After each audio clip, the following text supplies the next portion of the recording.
भारत विभिन्न संस्कृतियों का देश है, जहां सल्तनत, मुगलों और अंग्रेजों सहित कई विविध शक्तियों ने सदियों तक भारत पर शासन किया। इस भूमि की सबसे विशेष बात यह है कि किसी भी राज्य ने शासन किया हो, फिर भी विभिन्न संस्कृतियां और धर्म के लोग 7,000 वर्षों से फल फूल रहे हैं। सदियों से क्रूर अंग्रेजों के शासन के बाद अब हम दुनिया के सबसे बड़े लोकतंत्र हैं। हम अपने लोगों द्वारा शासित हैं, जो हमारे लोगों के हित में सरकार चलाते हैं। विभिन्न दल मतदाताओं को लुभाने के लिए बहुत सारे वादे करते हैं कि समाज के हित में काम करेंगे, लेकिन भारत में राजनीति काफी हद तक जाति और धर्म के इर्द गिर्द ही घूमती है, और वहीं कुछ लोग धर्म की आड़ में नफरत फैलाते हैं।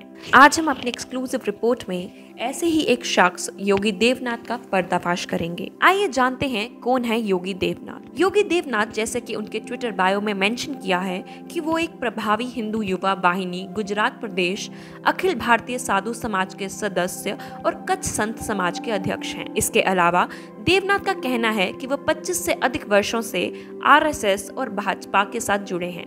अब तक ट्विटर पे उनके 1.3 मिलियन फॉलोअर्स हैं और वह सोशल मीडिया पे बहुत सक्रिय हैं। देवनाथ का एजेंडा बहुत स्पष्ट है। वह भारत को एक हिंदू राष्ट्र बनाना चाहते हैं। अपने एजेंडे को पूरा करने के लिए वो अपने ट्विटर अकाउंट का सहारा लेते हैं। हैरानी की बात यह है कि उनका ट्विटर अकाउंट पहले @मिताली शाह 101 नाम की लड़की के यूजर नेम से था। पर्याप्त संख्या के फॉलोअर्स होने के बाद यह अकाउंट @योगी देवनाथ 2 में परिवर्तित हो गया, जैसा कि आप अपनी स्क्रीन पर देख सकते हैं। सोशल मीडिया पर योगी देवनाथ द्वारा फैलाई गई फर्जी खबरों की भरमार है।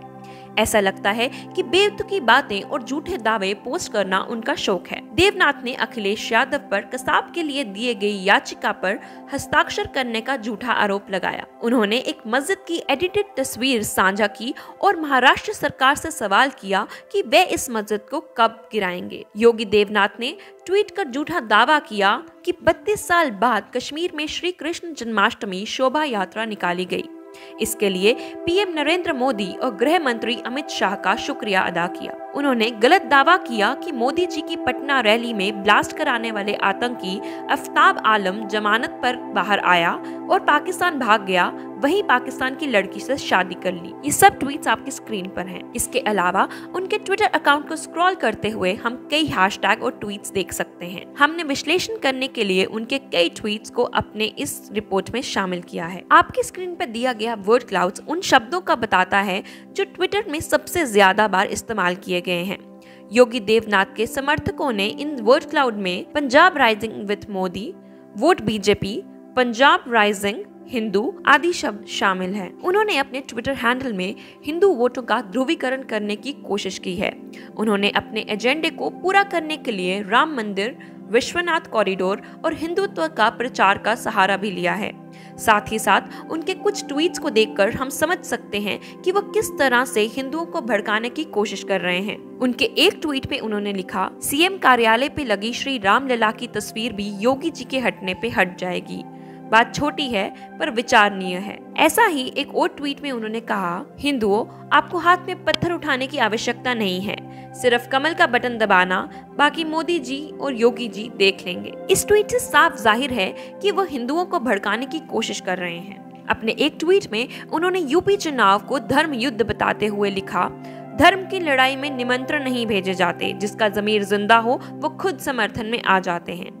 ये सब ट्वीट्स आप अपनी स्क्रीन पर देख सकते हैं। योगी देवनाथ कई हैशटैग का इस्तेमाल करते हैं, जिसमें से कुछ है हैशटैग फिर आ रहे हैं महाराज जी, हैशटैग योगी देवनाथ अवतारण दिवस, हैशटैग नवा पंजाब मोदी नाल, हैशटैग जय श्री राम, हैशटैग योगी आएगा भगवा छाए। इसका ग्राफ आप अपनी स्क्रीन पर देख सकते हैं। उन्होंने कुछ हैशटैग्स ट्रेंड कराने की कोशिश की, जैसे कि हैशटैग योगी आएगा भगवा छाएगा, हैशटैग हिंदुओं की आवाज योगी, हैशटैग एक ही विकल्प Modi, hashtag justice for Kashmiri Hindus इत्यादि। योगी देवनाथ के समर्थकों ने भी उनके एजेंडे को बढ़ाने के लिए कई हैशटैग का इस्तेमाल किया। उनमें से कुछ हैं hashtag Punjab rising with Modi, hashtag Punjab will develop with Modi, hashtag गर्व से कहो हम हिंदू हैं, हैशटैग फिर एक बार योगी सरकार, #यूपी योगी संकल्प आदि। इसका भी ग्राफ अब अपनी स्क्रीन पर आप देख सकते हैं। अंग्रेजों ने हमें कमजोर करने के लिए फूट डालो और राज करो की नीति का इस्तेमाल किया था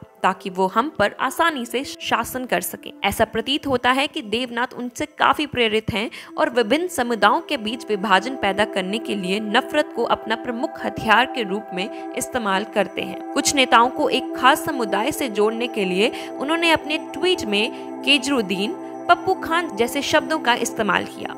ऐसा करके वो यह बताने की कोशिश कर रहे हैं कि सभी नेता मुसलमान समर्थन है और हिंदू विरोधी हैं। देवनाथ ने कालीचरण महाराज के समर्थन में काफी ट्वीट भी किए थे। हमारी एक्सक्लूसिव रिपोर्ट कालीचरण महाराज की गिरफ्तारी पर सोशल मीडिया पर फैले सांप्रदायिकता की विश्लेषण में हमने पहले ही कालीचरण द्वारा फैलाए गए सांप्रदायिकता के विश्लेषण को कवर कर चुके हैं। योगी देवनाथ के ट्विटर पर 1.3 मिलियन से अधिक फॉलोअर्स हैं।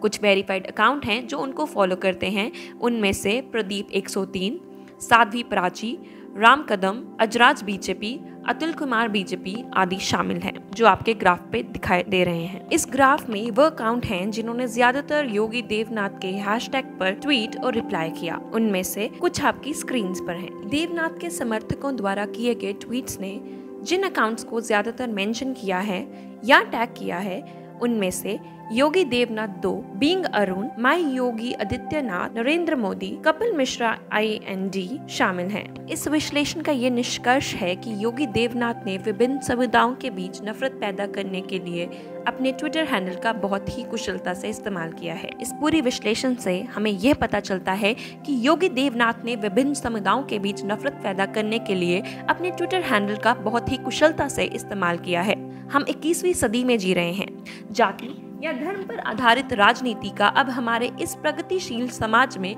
कोई स्थान नहीं है। हमें इससे बाहर निकलने और विकास, शिक्षा, समानता जैसी कई अन्य महत्वपूर्ण चीजों पर अधिक ध्यान देने की जरूरत है। और जो लोग केवल एक विशेष समुदाय के बारे में चिंतित हैं और दूसरे समुदायों के लोगों को नीचा दिखाने की कोशिश करते हैं, वह केवल नफरत और हिंसा फैला सकते हैं, शांति और विकास नहीं। ऐसी और रिपोर्ट्स के लिए देखते रहिए DFRA।